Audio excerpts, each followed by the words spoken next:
Bonjour. Bonjour. Alors pour ceux qui nous rejoignent, qui ne nous connaissent pas, nous sommes Valérie Claes et Yves Dinsart, médiateurs et coachs de couple, et ensemble nous accompagnons les couples en difficulté. Que ce soit des couples qui ont envie de remettre une dynamique positive dans leur vie de couple, qui sont prêts à réinventer leur couple, ou alors des couples qui décident de se séparer, mais qui veulent justement pouvoir se séparer, divorcer sans se Oui. déchirer. Alors, nous venons de clôturer l'année 2020, qui a vraiment été une année extrêmement difficile, hein, à bien des égards pour grand nombre, je dirais même peut-être pour la plupart d'entre nous d'ailleurs.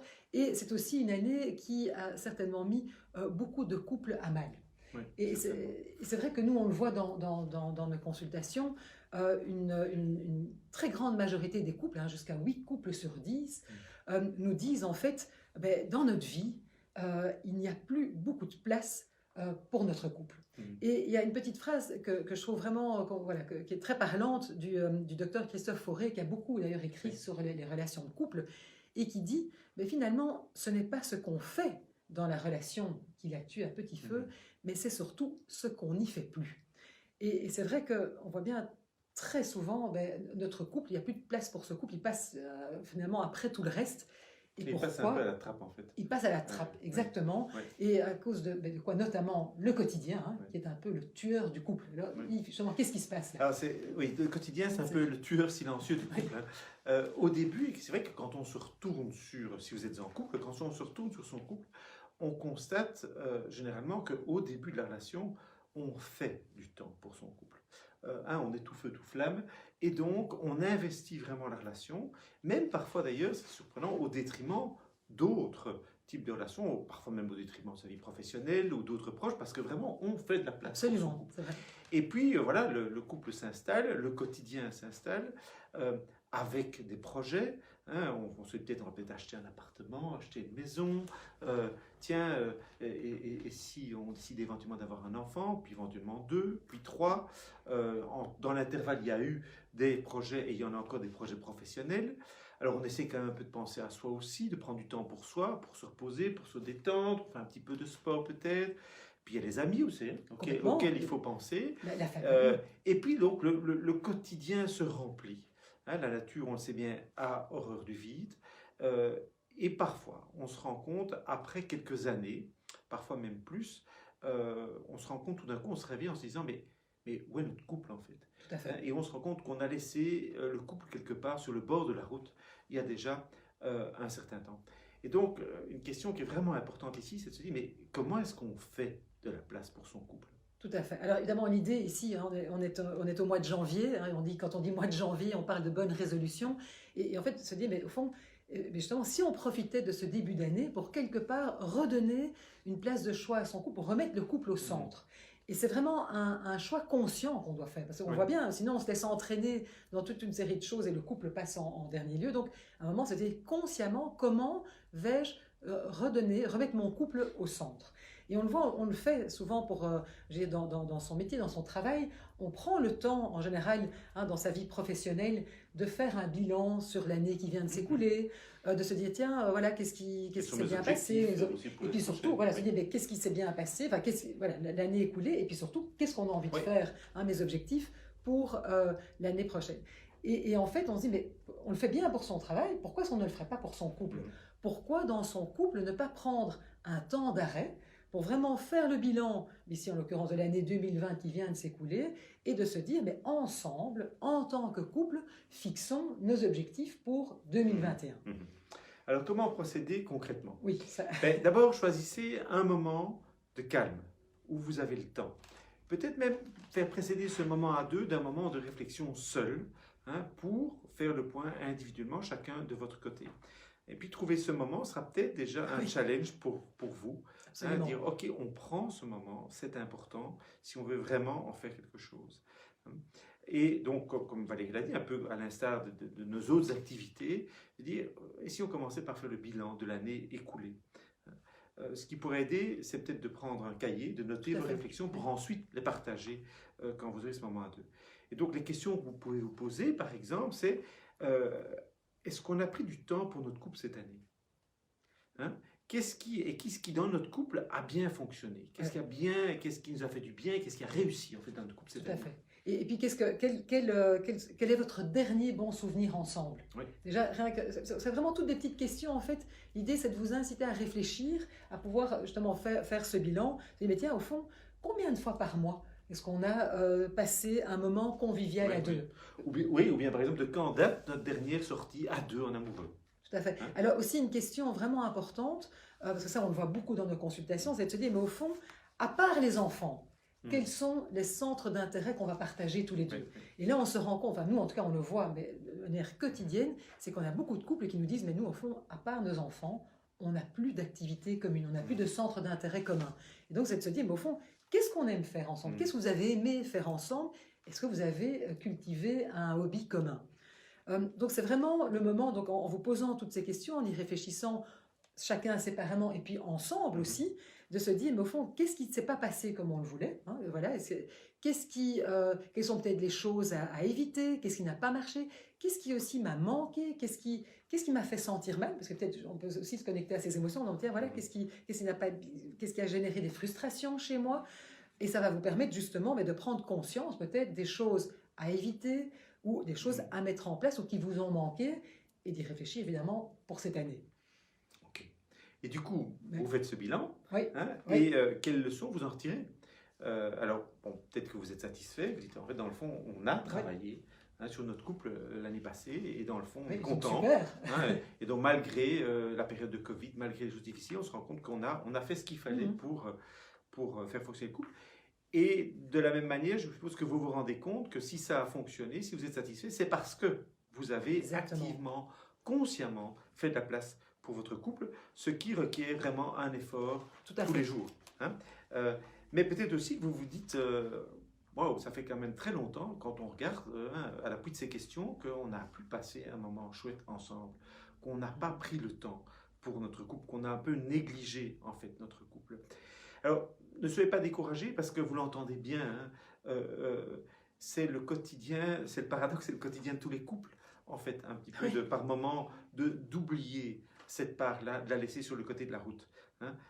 Et donc, retenez simplement ceci, il n'y a qu'une seule loi, quelque part, c'est que pour entretenir son couple, il faut y travailler tous les jours. Tout à fait. Et c'est vraiment important de cultiver des moments de qualité à deux. Oui.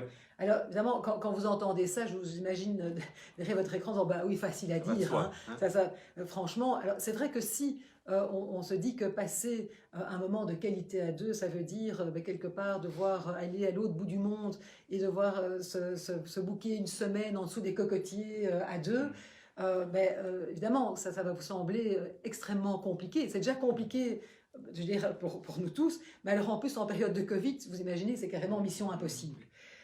Et donc, on va peut-être commencer par des petites choses. Et même déjà, peut-être qu'un week-end, on pourrait se dire, tiens, on peut aller passer un week-end, je sais pas moi, dans les Ardennes, un week-end à la mer. Peut-être que même déjà passer un week-end, c'est trop. Parce que si vous n'avez plus eu l'habitude de passer des chouettes moments à deux, la perspective de tout un week-end, en disant, mais rien qu'à deux, mais peut-être qu'est-ce qu'on va bien pouvoir se raconter.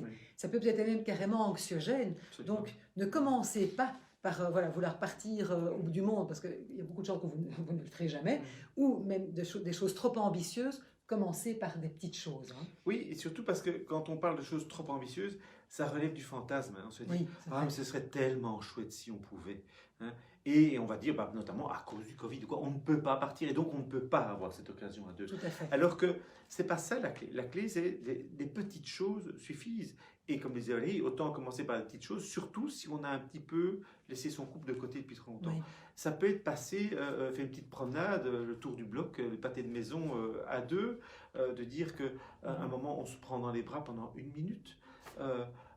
Le soir, en rentrant du travail ou après une journée de travail à la maison, si on est en télétravail, c'est de partager sa journée, simplement. Et tiens, comment était ta journée? Des petits moments tout simples. Simplement, mais par exemple, se dire, tiens, on est tous les deux en télétravail, eh bien, on se prend une petite pause, on fait une petite pause café à deux, on fait le point. Des petites choses toutes simples. Donc, ce sont ces petits moments tout simples de qualité à deux qui entretiennent au quotidien vraiment le couple. Alors, bon, vous entendez, donc là, vous avez vu un petit peu, vous avez fait le bilan, vous voyez ce qui est vraiment important. Alors, est-ce que, justement, vous êtes prêt, en entendant ça, à vous dire, on va fixer nos objectifs pour 2021, fort de tout ce qu'on a pu, peut-être les prises de conscience que vous avez pu faire, les choses peut-être qui vous ont manqué, quels sont nos objectifs de couple. Donc ça, c'est vraiment à décider évidemment ensemble, en tant que couple, en disant, mais quelles sont peut-être des activités qu'on a envie de partager? Est-ce qu'il y a un hobby qu'on aimerait partager ensemble? Quelles sont peut-être les petites choses toutes simples qu'on pourrait implémenter dès demain? Donc vraiment les définir. Et là, de nouveau, important, on va vous demander de réfléchir peut-être à 3 choses, 3 objectifs que vous avez envie de mettre en place pour 2021. Oui, alors pourquoi 3? Oui. Une raison bien simple et bien connue, et Dieu sait si elle s'applique au couple. Hein, vous connaissez l'adage qui trop embrasse mal étreint. Quand on se fixe des objectifs trop ambitieux, et c'est souvent le cas des bonnes résolutions de début d'année, on ne les atteint pas, tout simplement, parce qu'on est vite découragé. Donc l'idée, c'est de fonctionner et de travailler à petits pas, en se disant, ok, on se fixe 3 objectifs, parce que ceux-là, on est sûr de les atteindre. Tout à fait. Alors, une fois que vous avez bien défini vos 3 objectifs, évidemment, l'idée, c'est que ça peut rester au stade de très beaux concepts, hein, et on a des belles idées, mais en attendant, c'est de se dire, ok, pour pouvoir passer à l'action, qu'est-ce qu'il faut faire? Et donc ça, c'est important, de nouveau, ça c'est aussi une étape qui est primordiale, c'est d'un moment de se dire, ok, on prend nos agendas. On prend nos agendas pour justement se dire, mais quand est-ce qu'on va pouvoir implémenter ça? Alors peut-être que vous avez chacun votre agenda, c'est peut-être aussi le moment de se dire, tiens, est-ce qu'on devrait avoir un agenda commun, justement, pour certaines choses, et notamment les choses qu'on a envie de faire, ensemble. Oui. Alors ça paraît étonnant d'aller commencer à inscrire dans un agenda commun. Ça peut peut-être faire un peu scolaire. Oui, et pas romantique du tout, des moments pour son couple. Et pourtant, vous le savez, quand vous avez un projet, notamment professionnel, vous savez très bien que si vous souhaitez qu'il se réalise et si vous souhaitez prendre du temps pour le réaliser, vous devez l'inscrire dans votre agenda. Et vous allez l'inscrire naturellement dans l'agenda, en disant, tiens, je dois réserver une plage horaire pour préparer tel ou tel dossier. Mais de la même façon, même si ça n'apparaît pas très romantique, pour être sûr de faire de la place pour les projets de couple, il faut pouvoir les bloquer des plages dans son agenda. De la sorte, vous vous assurez que on sait comment c'est, la nature n'aime pas le vide. Tout à fait. Et si je ne bloque pas des plages dans l'agenda pour des projets à deux, il y a fort à parier que le quotidien va remplir pour finir ces plages. Et puis vraiment, on se découvre après une semaine, un mois, on ne l'a pas fait. On ne l'a pas fait, absolument, tout à fait. Et c'est vrai que ça va passer de nouveau tout en bas de la liste. Absolument. Et de nouveau, il y aura cette frustration qui sortira en disant, on n'a pas réussi à s'occuper de notre couple, avec parfois même les frustrations qui vont de pair avec parfois des reproches, en disant, oui, mais c'est parce que ou non, c'est parce que toi, tu n'es jamais disponible.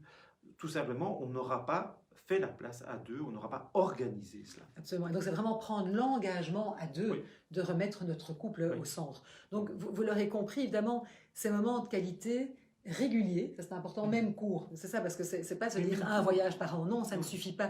Donc, c'est de manière régulière, même courte. Et c'est essentiel, en fait, pour votre vie de couple, parce que c'est ça qui va vous relier, vous reconnecter. Parce qu'on sait bien que la vie de tous les jours, elle est faite de frustration, c'est difficile. Le quotidien nous happe. Et donc, c'est vraiment ces moments-là qui vont renforcer quelque part votre couple. Et d'ailleurs, nous, on le voit avec tous les couples qu'on accompagne, c'est un des secrets des couples qui durent. Des couples heureux surtout, parce que des couples qui durent, mais surtout des couples qui durent de manière heureuse. C'est aussi vraiment important. Donc, est-ce que, aujourd'hui, est-ce que vous êtes prêts à prendre cet engagement et de vous dire, ok, ici, vraiment, on va mettre des choses en place, on va le faire de manière consciente, de redonner une place de choix à notre couple. Alors, si vous sentez que c'est difficile et que c'est peut-être pas évident d'organiser, de mettre ça en place, de faire ce petit bilan dont on parlait avec l'année écoulée et les projets, sachez en tout cas que nous proposons un accompagnement en 2 séances qui s'appelle en fait Faire le point, où on prend le temps de passer au travers de l'ensemble des composantes du couple pour vraiment dresser un état des lieux du couple aujourd'hui, de sorte à vous permettre ensuite de décider ce que vous allez mettre en œuvre concrètement pour votre couple dans les prochains mois. Donc vraiment, nous, ce qu'on a envie de vous dire, c'est surtout ne restez pas seul, peut-être face à des difficultés, des choses compliquées. Contactez-nous. Sachez aussi qu'on propose toujours une séance découverte gratuite d'1 heure avant tous nos accompagnements. Sans engagement. Donc vraiment, vous allez voir sur notre site comédiation.be et vraiment, n'hésitez pas à nous contacter. Et en tout cas, nous, ce qu'on voulait aujourd'hui aussi vous souhaiter, c'était une très belle année 2021 et surtout que votre couple puisse justement être une source de joie, d'harmonie et d'épanouissement pour vous. Merci beaucoup. À bientôt.